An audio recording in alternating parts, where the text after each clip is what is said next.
Welcome back to Fast Money. It's pop quiz time. What do cars, metals, banks, what do they all have in common? Our next guest says that they are some of the best looking charts in the market right now.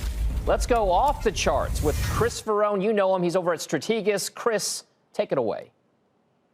Hey, Dom, thanks for having me. I want to talk about three names. You know, there's 18 trading days left in the year. We're about to look ahead. What are going to be the stocks that drive returns next year? Financials is where we want to begin. Morgan Stanley really has only just broken out from this three-year range. It spent the last 3 years between 30 and 60.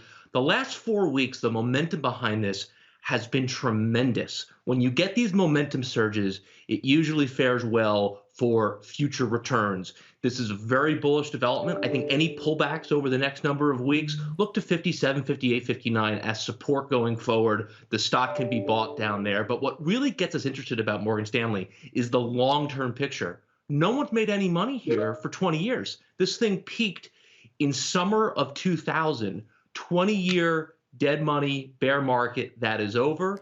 This is a leader next year.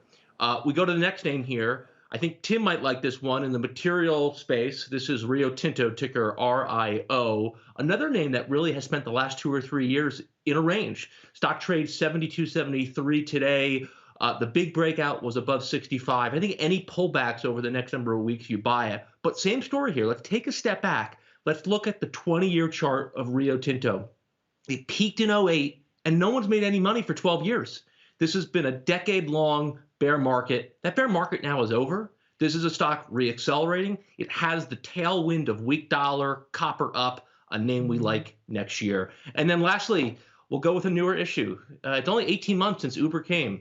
May of 2019. We think the stock is very, very timely here. It just broke out of this big base. It's reclaimed that 47, 48 level where it first traded to in May of 2019. We think this is a leader next year. So banks, some cars, materials, that's how we want to play this setup.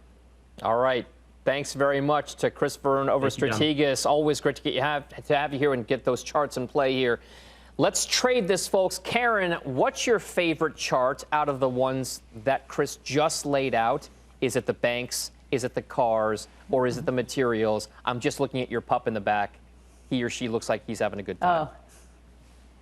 I hope he's not doing something embarrassing.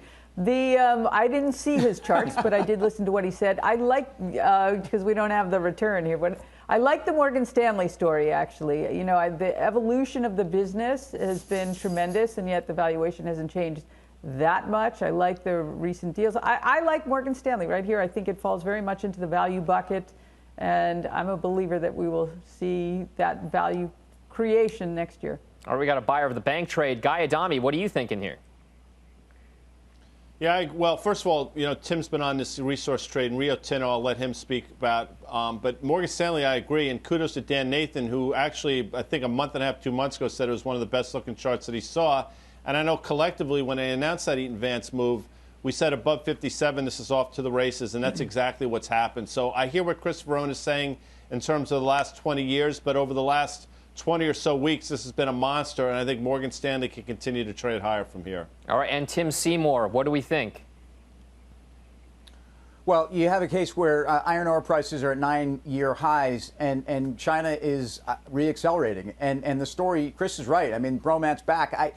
This is a 20-year story for me, going back in time as an investor, that I was a heavy investor in resources and commodities as an EM guy. And this is something that's very exciting to see again. And it was a very, very bad broken trade for a long time. So BHP breaking out finally, but more importantly, underlying iron ore prices, which means steel prices are going higher. Look at U.S. steel up 11 or 12% today and up 70% in the last 3 weeks.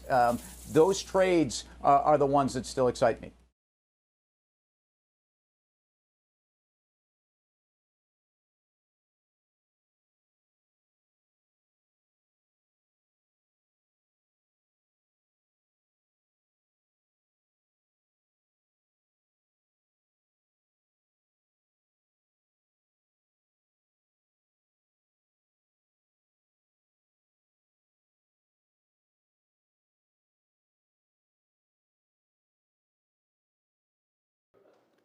Shepard Smith here. Thanks for watching CNBC on YouTube.